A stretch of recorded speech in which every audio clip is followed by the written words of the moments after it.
Bonjour, c'est Cats and Trees. Et vous regardez l'interview sur le Tarpin Bien.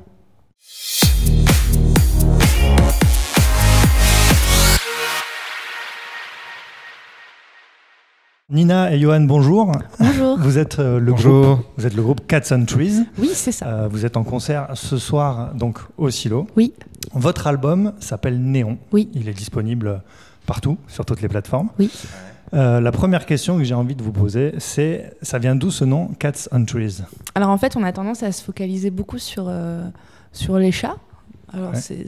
C'est vrai que les chats perchés peut nous définir parce qu'on a très peu les pieds sur terre, mais on parle jamais des arbres, alors que c'est un mot qui est très important pour nous, car mon père peignait les arbres, donc c'est en hommage à mon papa, et c'est surtout pour nous le symbole de la famille et de l'ancrage à la terre, l'ancrage à tout ce qui nous lie avec les gens qu'on aime, le socle.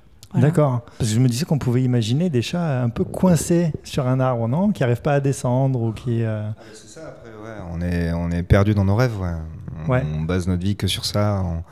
Pour la création, on n'a jamais eu aucun souci, mais par contre, pour ranger nos papiers, on a de gros problèmes. Un peu plus. Vous vous êtes formé en 2007. Oui. Et j'ai vu ça parce que vous avez toujours un MySpace. Ah oui, alors si, c'est vrai. Ouais. En vrai, c'est des liens Facebook qui m'ont ramené sur MySpace. Mais j'y suis retournée il y a pas longtemps. Ouais. Mais je crois qu'il y a plus rien. Non, il n'y avait pas grand-chose. J'avoue que dessus, il n'y avait pas grand-chose. Mais Non, mais sur MySpace, à l'époque, il y avait l'EP Ouli. C'est le tout premier EP qu'on a sorti, Johan et moi, en autoproduction complète, avec juste l'aide d'un tourneur pour nous aider à trouver nos premières dates. Et c'est marrant parce qu'il y a nos premières chansons, évidemment, dessus, mais c'est des chansons qu'on joue encore sur scène et qui finalement sont pour nous comme des nouveaux morceaux, car on aimerait en fait les faire entendre de nouveau, parce que quand tu vas sur MySpace, tu peux plus les écouter. Et c'est des morceaux qu'on a encore plaisir à jouer et qu'on aimerait ressortir plus tard. Ouais. Votre premier album produit, on va dire, s'appelait Cats and Trees. Oui. Et dessus, il y avait le morceau Siren's Call, qui a été vraiment un gros tube.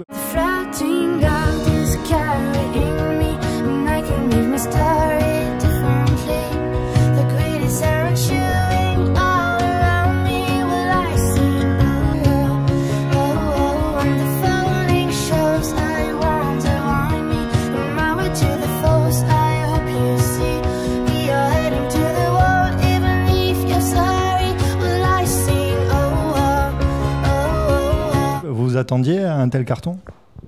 Ben non, pas du tout. Le single est sorti avant l'album et c'est un morceau qui n'était pas du tout destiné à être ni un single ni sur l'album. Quand on a fait la tracklist finale, il a été éjecté de la tracklist parce qu'on ne le trouvait pas suffisamment fort pour être sur l'album. Et puis finalement, on est revenu dessus en fin de studio, parce qu'on avait quand même plaisir à le jouer. Et on l'a enregistré en live. On a enregistré une version qui n'avait rien à voir au gré de l'inspiration. Et notre directeur du label qui était là nous a dit « Mais attendez, en fait, c'est bien. » Donc on l'a enregistré comme ça. Et il est sorti. C'est le premier morceau qui est sorti. Et c'est le premier morceau qui nous a fait connaître au public et à l'international. Et à l'international. Et on s'y attendait pas du tout, parce qu'il a eu un impact très fort, très vite. Pendant très longtemps. Et je voulais aussi du coup parler de ce morceau que vous avez fait pour les Galeries Lafayette.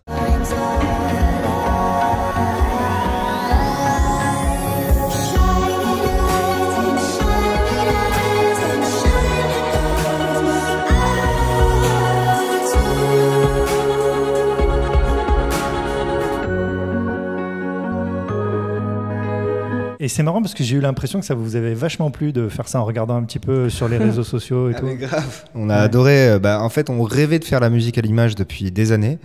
Et c'était la première occasion. Et voilà, on l'a fait avec un ami, Nico Barry, qui a fait aussi le clip d'If You Feel et qui a fait un film récemment qui était chouette, qui s'appelle Le Petit Spirou. Et voilà, il nous a proposé ça. Et on lui a envoyé notre coffre-fort de chansons pas encore sorties. Et il a entendu celle-là. On l'a réarrangée exprès pour la pub. On l'a fait avec lui en plus. C'était génial parce qu'il vu qu'on est très amis, il est venu un petit peu en tournée. Et, on lui faisait écouter les premiers arrangements, les trucs, il me disait non, là, une basse comme ça. Enfin, tu vois, c'était. Ouais, c'était un plaisir et on adore la pub, on adore le morceau et il commence à avoir une belle vie. Enfin, cette chanson a un bel impact sur les gens, donc on se demande si on ne va pas se mettre à la jouer sur scène. En fait, vous travaillez pas mal vos clips, hein. On sent que vraiment vous voulez faire transparaître votre univers musical en images dans tous vos morceaux, quoi. Oh bah oui, de toute façon, les deux sont liés. Après, on a plutôt tendance à laisser carte blanche aux réalisateurs qui travaillent avec nous, parce que c'est leur métier et c'est toujours très enrichissant d'avoir la vision de quelqu'un d'autre et la traduction de quelqu'un d'autre de tes chansons.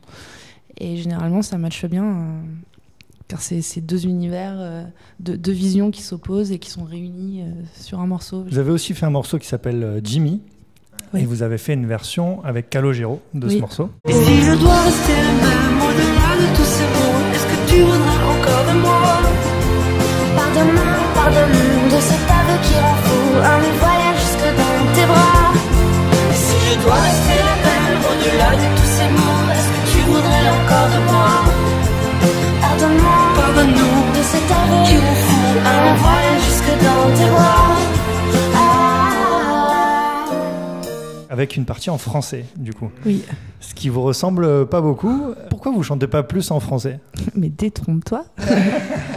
on chante en français. On a une chanson en français qu'on chante sur scène et qu'on a. Ouais. On en a eu plusieurs. Ouais. Oui, c'est ça. Dans notre coffre-fort de morceaux oubliés, on a des chansons en français, mais dont une qu'on aime particulièrement qui s'appelle Les Bateaux et qu'on joue et à force de la jouer, c'est vrai que on s'est dit qu'on allait essayer de plus en plus de chanter en français, mais il faut pas que ce soit forcé. C'est pas la même manière de composer. Nous, on a tendance à composer d'abord la musique, car c'est ce qui nous touche, et la musique aussi est une forme de langage aussi importante que les mots. Et c'est une manière de composer qui est différente. Et quand on écrit une chanson en français, on compose d'abord le texte et la musique accompagne le texte, et pour l'instant c'est pas un réflexe chez nous, donc on veut le faire et on veut le faire bien, donc ça prend un peu de temps. Vous composez beaucoup, non? J'ai lu que vous aviez écrit à peu près 60 morceaux finalement pour en retenir 10 dans l'album Néon. Bah ouais, on compose beaucoup, mais on prend le temps de le faire. Tu vois, on est en tournée, mais on n'est pas juste en tournée. On se balade avec notre petit studio mobile. Aujourd'hui, tu peux déjà mettre à plat tes idées avec pas grand chose, juste un ordi, un petit clavier, une petite carte son et des plugs et voilà. Puis on a beaucoup d'idées et c'est un brouillon en fait, donc on met tout à plat et tous les jours on enregistre nos petites idées. Donc c'est vrai qu'à la fin de la tournée, on se retrouve avec des morceaux à foison et on a beaucoup de matière après à travailler. Ouais, vous faites aussi beaucoup de reprises. Oui, il y a celle de Mad World qu'on peut trouver sur Internet. Ouais. Vous en aviez fait une de Balavoine, j'ai noté, Buffalo Soldier, Michael Jackson, Beat It. En plus, dans on va dire dans des domaines un peu éclectiques. Ça vous régale aussi de faire des reprises un peu à votre sauce comme ça? Bah ouais, et puis quand les chansons sont bien, quand les lignes de chant sont sublimes, c'est hyper agréable de les chanter. Et puis c'est agréable de donner aussi notre vision, oser le faire. Et on a beaucoup plaisir à décortiquer la chanson et l'exploser pour en faire une autre sans perdre non plus l'essence même du morceau. Parce que généralement, quand la chanson est bien, elle tient à pas grand-chose. Donc en fait, c'est plutôt facile. Vous les jouez sur scène, ces reprises? De temps en temps. Ouais. Est-ce que vous avez d'autres musiciens sur scène ou c'est que vous deux? Ouais, on est des filles. On a 3 filles superbes qui jouent d'abord des cordes.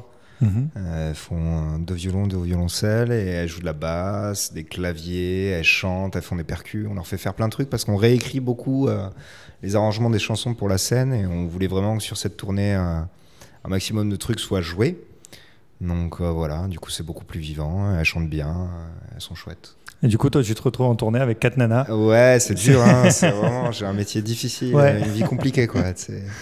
Non mais après on a l'équipe technique qui est exclusivement masculine, donc ça compense. Ça contrebalance un peu. Non mais on aime bien la parité homme-femme, tu vois, l'égalité.